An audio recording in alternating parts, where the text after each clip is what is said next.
Behold, fresh, buttery popcorn, which means another popcorn review. This time, we review Apologist is Wrong About the Resurrection of Osiris by Atheologica on this episode of Ancient Egypt and the Bible.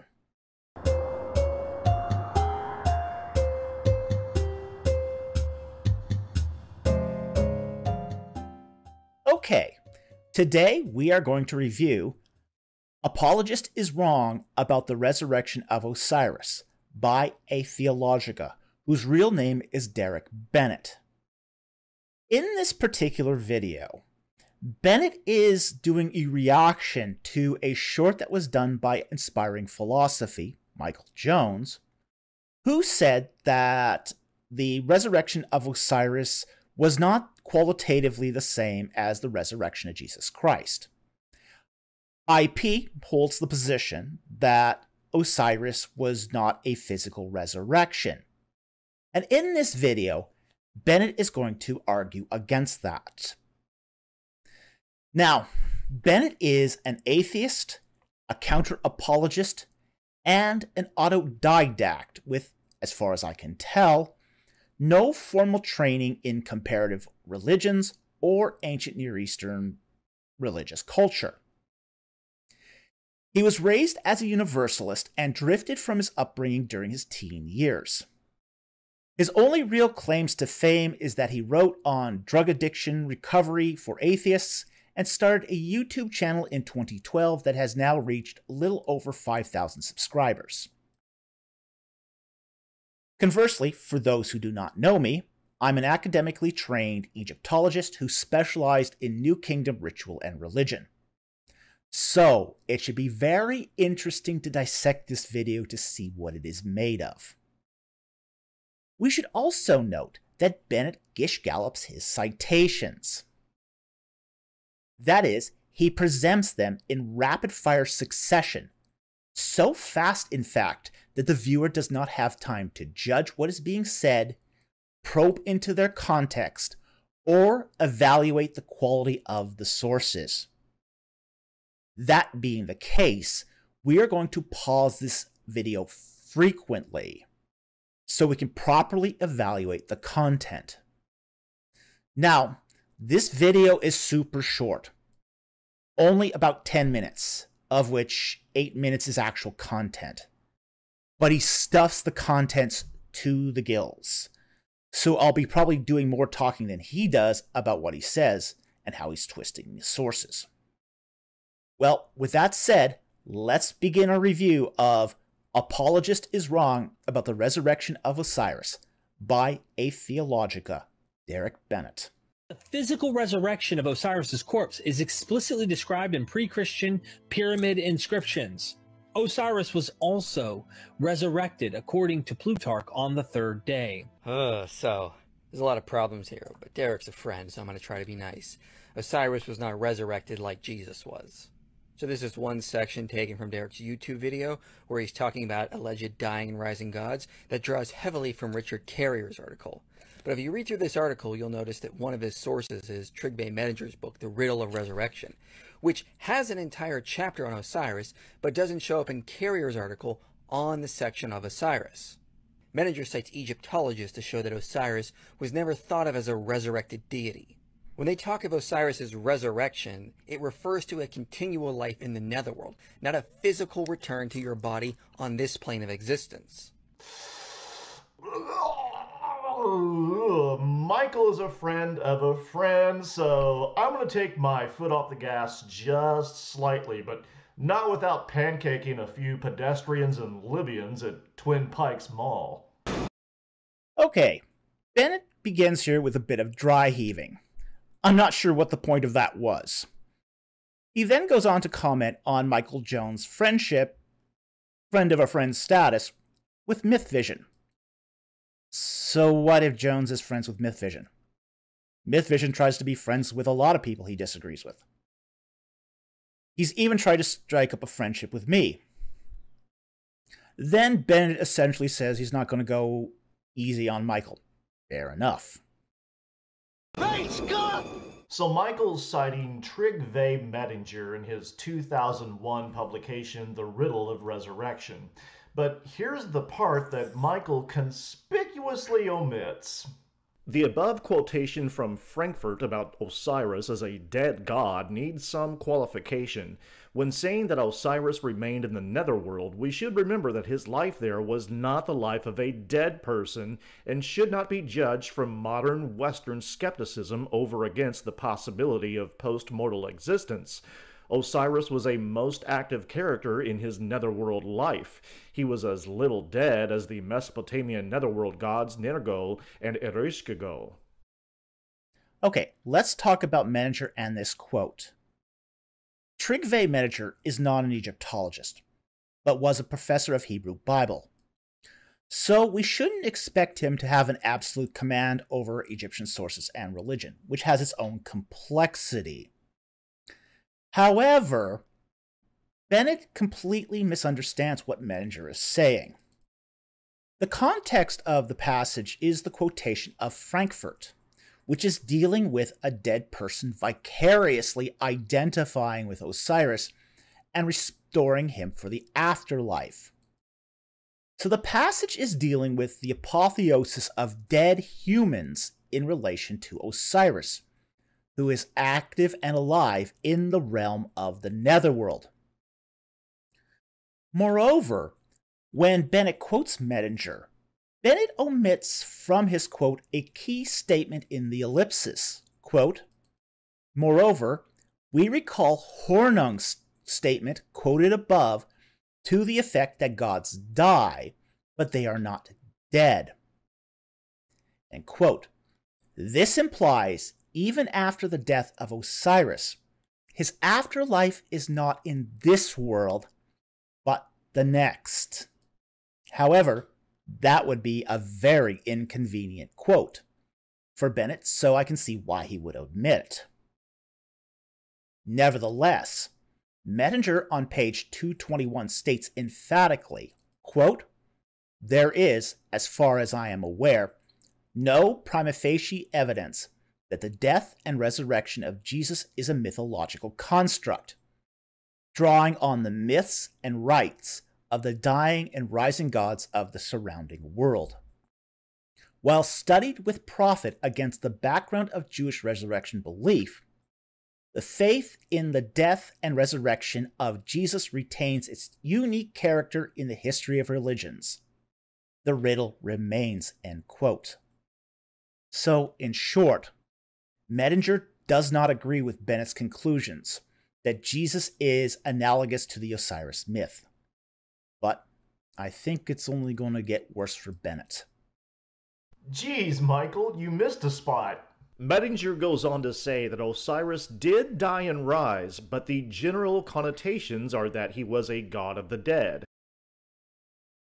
Geez, Derek, you missed a nuance. Let's take that quote from page 175, this time slowly.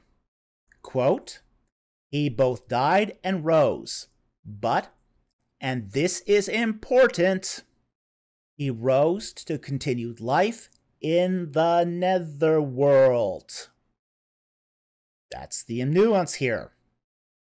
And the general connotations are that he was a god of the dead. Quote. Okay? So, yes, Osiris died and rose again, but in the Amduat, the netherworld. He did not rise in the land of the living, but in the land of the dead. This is not physical resurrection. This is resurrection in the next life. It's a continued life in the afterworld. But Derek glosses over this so fast that the average viewer is not going to pick that up. So here's an example of where that Gish Gallop works in his favor. But then again, too, if you read these quotations properly, it's saying the exact opposite of the point he's trying to communicate. Of course, the problem with Mettinger's last line here is that it not only runs counter to what he just previously explained, but it isn't how ancient Egyptians understood Osiris or the Netherworld.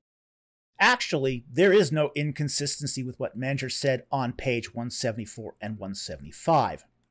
Bennett is simply too thick to understand how the Egyptian afterlife operates.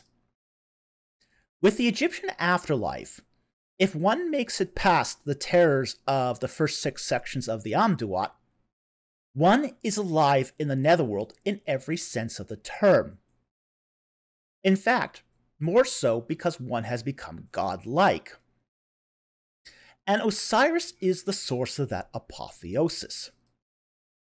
As such, Osiris rules the underworld as a king. But he was not resurrected in the land of the living, and has no influence there. And modern-day connotations are not relevant when exploring ancient religion. The actual ancient denotations are what matter. The ancient Egyptian netherworld, variously located in the sky, was not merely... Ooh. Oh wow, this is bad. The Egyptian netherworld was not located in the sky. He's essentially conflating Western religion with Egyptian religion. The Egyptian netherworld was located under the earth, not in the sky. Now, the Egyptian underworld, called the Amduat, we have to kind of understand, follows the course of the river. It was believed that the solar bark rose in the east, traveled across the sky during the day, set down in the west, and then continued the journey under the earth, coming back up the other side the next day. That under the earth is the Amduat, the netherworld, the realm of the dead. And it had a river running through it the same way the Nile did. In fact, it was believed that the Nile was just an extension of that netherworld river as well. But thinking that the netherworld was located in the sky is an amateur mistake. This is somebody who just doesn't know Egyptian religion well enough to understand that there is a domain in the sky that certain gods of the Egyptian pantheon lived, like Nut and Shu, goddess of the sky and god of the air. But the realm of the dead is not in the sky; it's beneath the earth. So yeah, this is a pretty bad mistake for someone who's trying to school Michael Jones on understanding Egyptian religion. Really a shadowy existence in darkness and death, like the Greek Hades or Hebrew Sheol, so calling it the realm of the dead is misleading. As Egyptologist James P. Allen states, the related texts are not about death, but about life, specifically eternal life, which every Egyptian hoped to attain after death. Okay. What Bennett has done here is equivocated. He starts with the statement that the realm of the dead is a misnomer. Then quotes James Allen. James Allen is a bona fide Egyptologist who works, or at least used to work, out of Brown University. However, Allen is talking about the funerary texts and the hope of Egyptians to become like Osiris, living in the land of the underworld. There was no expectation of being resurrected in this world. Okay? So the life that Egyptians were expecting to retain was a restoration of the components that made you a person. So the body died, the ba and the ka, basically the spirit and the emotional seat of the person, survived into the afterlife, but they were disembodied. It was through the power of Osiris that they became re-embodied again in the afterlife. They were given flesh of gold, bone of iron, like the gods, and they would spend the rest of eternity basically working the fields of Osiris in the Amduat. So that was the Egyptian conception of the afterlife. It wasn't a physical resurrection in this world. So we're using the term life and resurrection in two different ways than what we would use it in the West. You know, life for the Egyptians is living in this life and living in the afterlife. We in the West would only consider life living in the physical world here.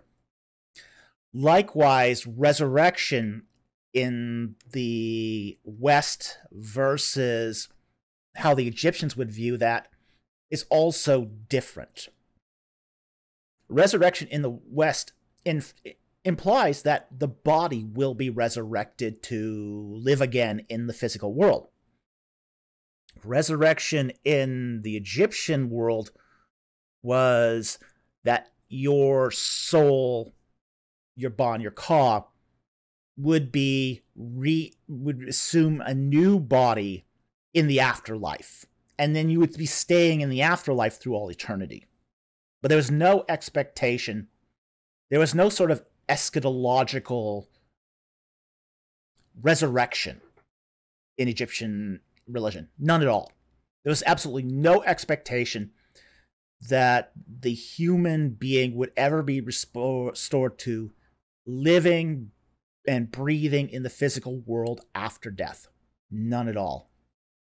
So this is kind of, again, he's equivocating here. He's using these terms in two different ways. He might not even realize he's doing it, but he is. That's actually what's happening here. Is there's a misdefinition of what's being said here going on, both in what's meant about life, but also what's meant about resurrection as well. Thus was Osiris known among his many epithets as King of the Living. Okay. Context, context, context. Osiris is the king of the living only insofar as he resides in the other world. Okay. That's where he's got his apotheosized body, is in the netherworld. His mortal flesh died and, was mummified. But he is only king of the living because he is living and active in the netherworld as an apotheosized being. An immensely apotheosized being, but an apotheosized being nonetheless. He is no less in the dead. So he is both king of the realm of the dead and king of the living. Because they didn't see a large distinction between living in this world and living in the next. At least once you made it past the 6th section of the Amduat. Egyptologist Jan Osman clarifies, Osiris remained in the netherworld, but he was resurrected and alive. Jan Osman is basically using this in its correct manner. He's basically saying that Osiris was resurrected and alive, but in the netherworld. Okay? And that's really, really important here, is that Osman understands that the resurrection of Osiris is restricted to that netherworld. It's not a physical resurrection. He is alive, but he's alive in the netherworld. And Egyptologists understand this. Egyptologists understand that the resurrection of Osiris is restricted to the afterlife. That's where resurrection takes place. It doesn't take place in the physical world. It takes place in the netherworld. It took place in the netherworld for Osiris, and it took place in the netherworld for dead human beings. Egyptologists get this. They understand this. Bennett is not an Egyptologist. He doesn't understand this.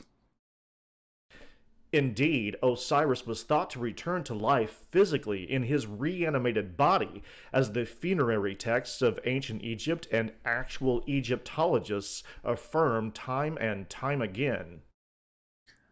No! No! Bennett is conflating two different ideas of resurrection. He is confusing the, quote, resurrection of the dead spirit in the afterlife of Egyptian religion with the resurrection in the physical world of Judeo-Christian religion. This is just pig-ignorant equivocation. Nobody thought that Osiris returned to life physically on this plane of existence. And Egyptologists don't affirm any such thing. Even the ancient Egyptians didn't believe that Osiris returned to life on this plane of existence, physically. They didn't believe it. They all believed that he was apotheosized in the afterlife. That he was, his spirit was raised to rulership in the next life. Not a physical resurrection. Wow. Bad, this is bad. Osiris awakes, the god once slack rouses, the god stands up, the god has power in his body. Raise yourself because of your strength. May you ascend to the sky. May you have power in your body. Judas hung himself. Go forth and do likewise. Bennett has pasted together two texts out of context to make his point. The first text is Pyramid Text 690, subsection 2092, where Osiris as king of the dead rises up and is called upon to knit the body of the dead. But then Bennett jumps to subsection 2115. The problem here is that the context has changed. The subject of subsection 2115 is not Osiris, but the dead king. This portion of the pyramid text is not even talking about Osiris. So that's a problem. Isis hovers over a complete body. Finally, and most important, she speaks the proper words and he resurrects. He retains the same body he inhabited while alive. Okay, Bob Breyer is not a great source. He has a legitimate PhD in paleopathology, and he knows a lot about mummification. But he didn't receive a lot of training in Egyptology, so his knowledge of Egyptian religion, language, and culture can be relatively weak. I would not consider this a high-quality source. And I don't think a lot of Egyptologists would agree with the statement that, quote, he, Osiris, retains the same body he inhabited while alive, end quote. Generally, the Osirian myth is that Osiris was murdered by his brother Seth, chopped up into pieces, and the pieces were scattered across Egypt. Isis and Nephthys gather the pieces, literally sew them together, and reanimate the cadaver to copulate with the corpse. They then mummify and inter Osiris in a tomb, and Osiris comes back to life in the underworld to become king of the underworld. That's the standard myth that most Egyptologists would agree with. It also happens to closely follow the plot of Weekend at Bernie's.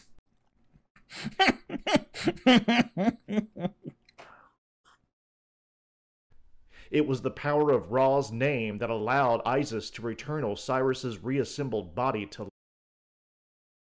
Again, Glenn Holland is not an Egyptologist. His specialty is religious studies.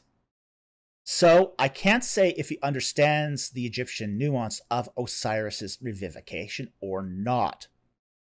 But without further information, I remain suspicious. Life. The belief that the body lives on after death is one of the most salient features of Egyptian conceptions of the hereafter. Yes, and again, it is clear that Bennett does not understand how the Egyptian afterlife works. When a person dies, they are mummified and their body is interred. The mummified corpse acts as a proxy body that can host the spirit returning from the land of the dead to the land of the living. On the other hand, the spirit of the dead receives, by the power of Osiris, a body like that of the gods, made of gold and iron. Hornung understands this, and he is in no way talking about physical resurrection. Bennett, on the other hand, does not appear to understand this. The funerary texts of ancient Egypt depict the risen pharaoh shaking the dust from his flesh and loosening his mummy bindings in emulation of Osiris. Both of these funerary texts refer to the king in the afterlife. To say that they are about resurrection is simply daft. At least not resurrection like Bennett is thinking it's talking about. It's basically the Egyptian concept of resurrection, not the Western concept of resurrection. Bas-reliefs from a Ptolemaic Roman temple at Dendera from about the 2nd to 3rd century BCE graphically depict Osiris bodily rising from death and moving into an upright position.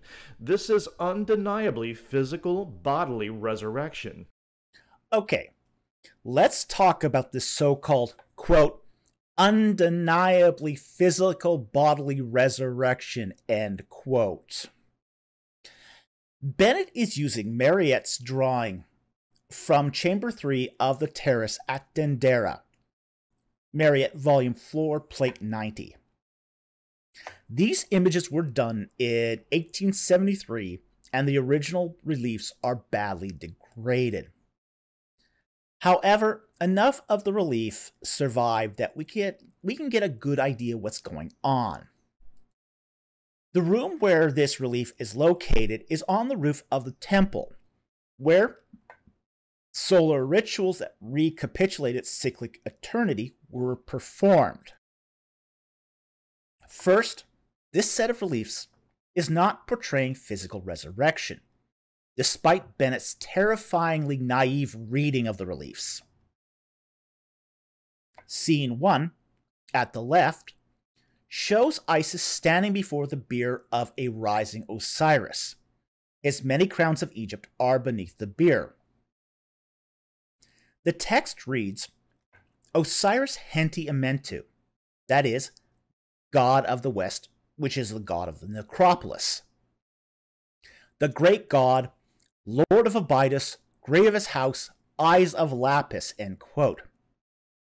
Okay, that last bit is important because it sets the context for the reliefs. Egyptian myth held that the gods did not have ordinary flesh and bone, but had flesh of gold, bones of iron, and eyes of lapis. The next scene, to the right, shows Osiris being enthroned on a Neb symbol. Now, this is that semicircle symbol at the bottom, and it's the symbol of lordship. The text reads, quote, Osiris, Lord of Abydos, Isis, gold and precious stones, end quote.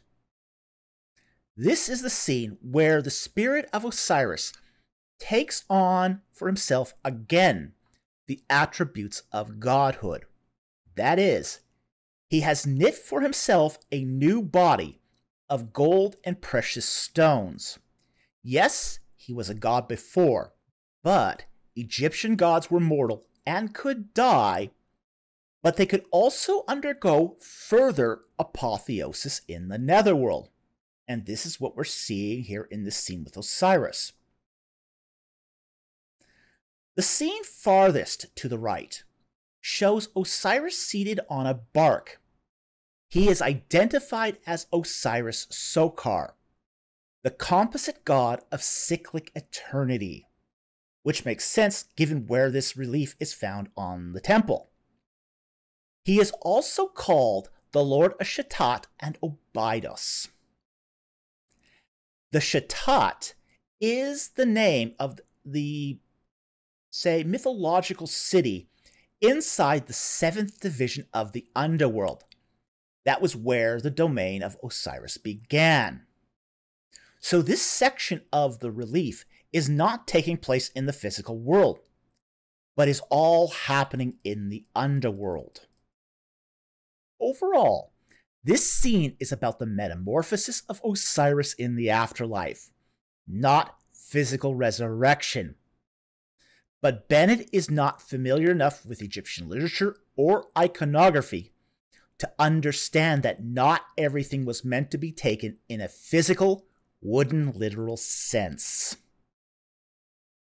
And more recent scholarship, such as John Granger Cook's 2018 publication, Empty Tomb, Resurrection, Apotheosis, affirms that the resurrection of Osiris is the closest analogy to the resurrection of Jesus. Oh, wow. John Granger Cook, again, is not an Egyptologist. He's a New Testament scholar. Ugh. This stupidity of low-quality sources is getting painful. Despite Osiris's destination in the netherworld. Does Osiris's destination in the netherworld make his resurrection an unworthy comparison to the resurrection of Jesus? Comparative religion scholar S.G.F. Brandon brilliantly addressed this many years ago. A crucial factor in the comparison here is that despite the vivid gospel accounts of the appearances of the resurrected Jesus, he is not related to have resumed his life on earth in contemporary Judea, but to have ascended to heaven, where he was believed to live a supernatural existence. There is, therefore, justification for a phenomenological comparison between the deaths and resurrections of Osiris and Christ. Each is raised to life again by supernatural means after an unjust death, but each is transformed into a new mode of being. That is, neither Osiris nor Christ resume their earthly lives, but pass on to another world, where they each acquire a new status and office, which in each case is that of Savior and Judge of the dead. Brandon's S.G.F. Brandon is, again, another scholar of comparative religion, but not an Egyptologist. And perhaps more importantly, he wrote this book in 1968, so we aren't talking about current scholarship here. And frankly, Brandon oversimplifies the similarities between Osiris and Christ. Brandon represents the garbage scholarship that no respectable Egyptologist would ever cite in a paper. This just exemplifies why holding a higher degree matters. Without that higher degree, it is difficult to discern good sources from the rubbish. Point is reinforced by the facts that 1. Jesus' resurrection is a simultaneous exaltation to heaven in our earliest New Testament texts, with no earthly sojourn. 2. Osiris is fully alive and active again in the official's enclosure of Heliopolis here on earth prior to his destination in the netherworld, per the pyramid texts. And 3. The resurrection of Osiris was the hope and guarantee of all ancient Egyptians who sought to be raised in his image, very much like the resurrection of Christ.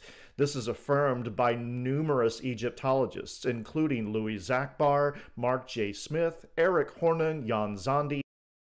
Okay, let's parse this one. For point number 1, it's not quite true. He's cherry-picking epistles here to say that the earliest notions of Christ's resurrection didn't have an earthly sojourn.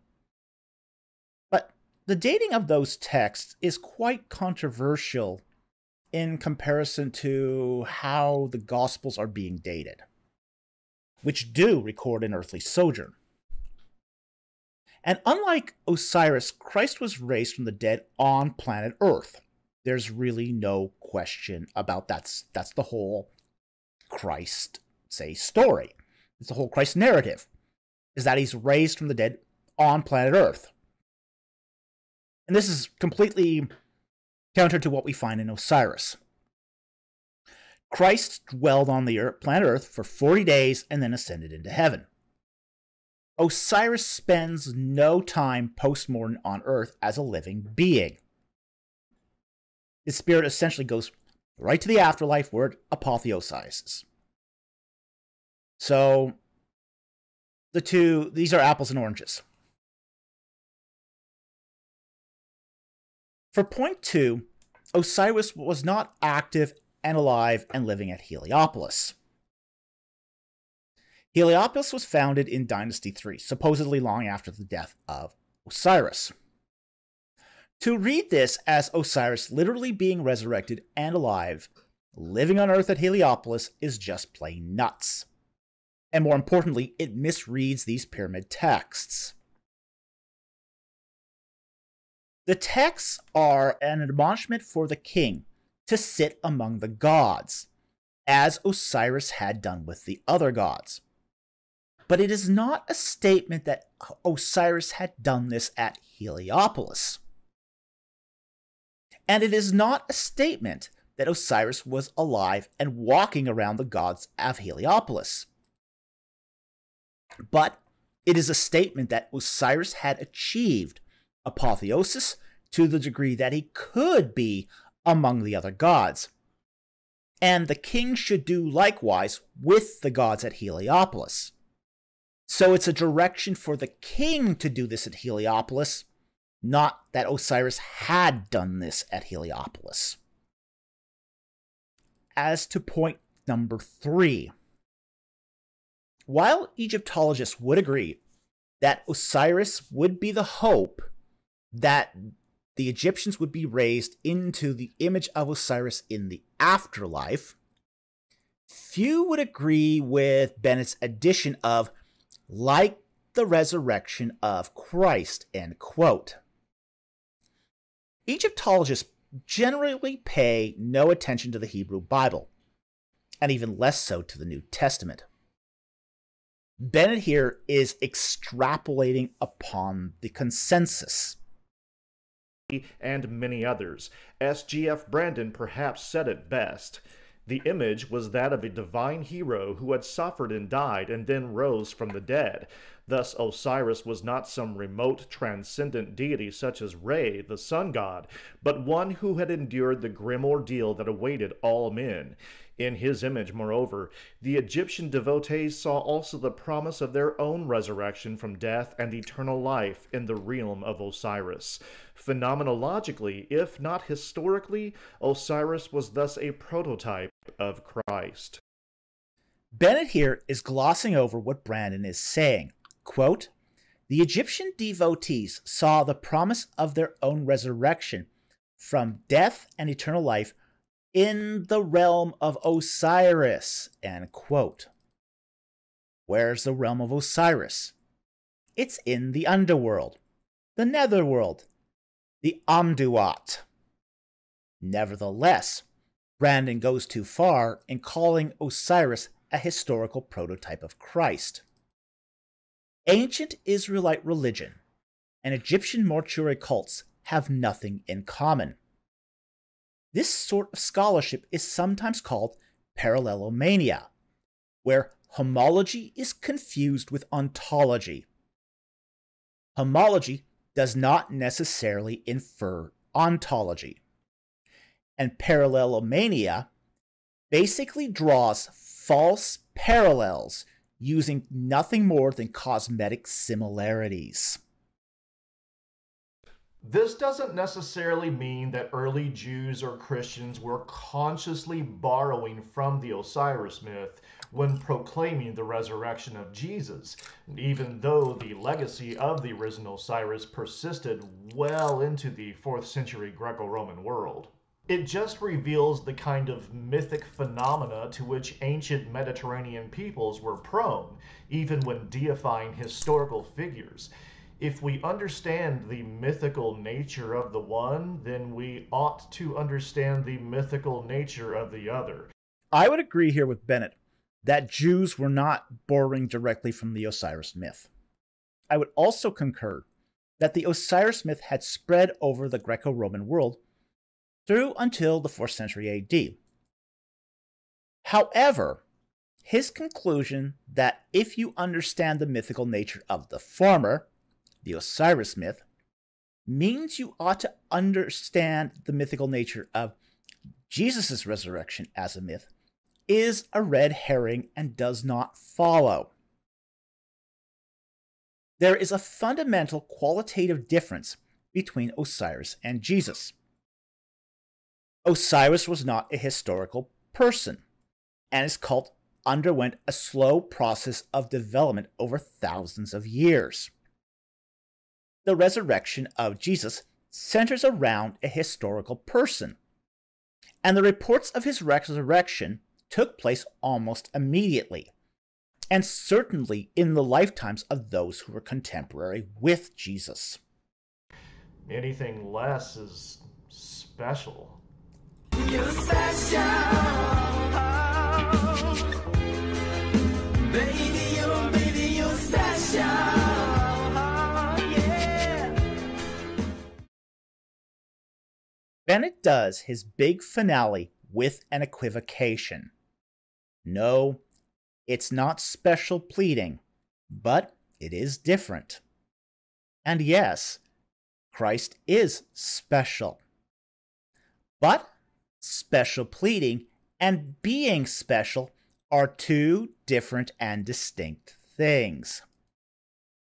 Special pleading is, quote, an informal fallacy wherein one cites something as an exception to a general or universal principle without justifying the special exception, end quote. If one can show that the resurrection reports of Jesus are materially different from that of Osiris, through something like, for example, propinquity, then a special exception is justified even if it is still controversial or contentious. So, not every exception is special pleading. And if the claims about the person of Christ are true, that he was the incarnation of God in the flesh, then he is definitely special, and his resurrection is possible, even if under normal circumstances, unlikely. Okay, we are going to end the video here, since the last 2 minutes of his video are nothing more than advertising of his affiliate link content and begging for support so he can spew this dilettante garbage full time. Overall, we have seen in this video equivocation, red herrings, glossed over readings, low quality sources, and an overarching ignorance about Egyptian mythology and the afterlife. This pretty much covers our popcorn review of Atheologica's Derek Bennett's ironically named Apologist is Wrong About the Resurrection of Osiris. Anyway, we hope you enjoyed this popcorn review. We hope you learned something today and you enjoyed the content.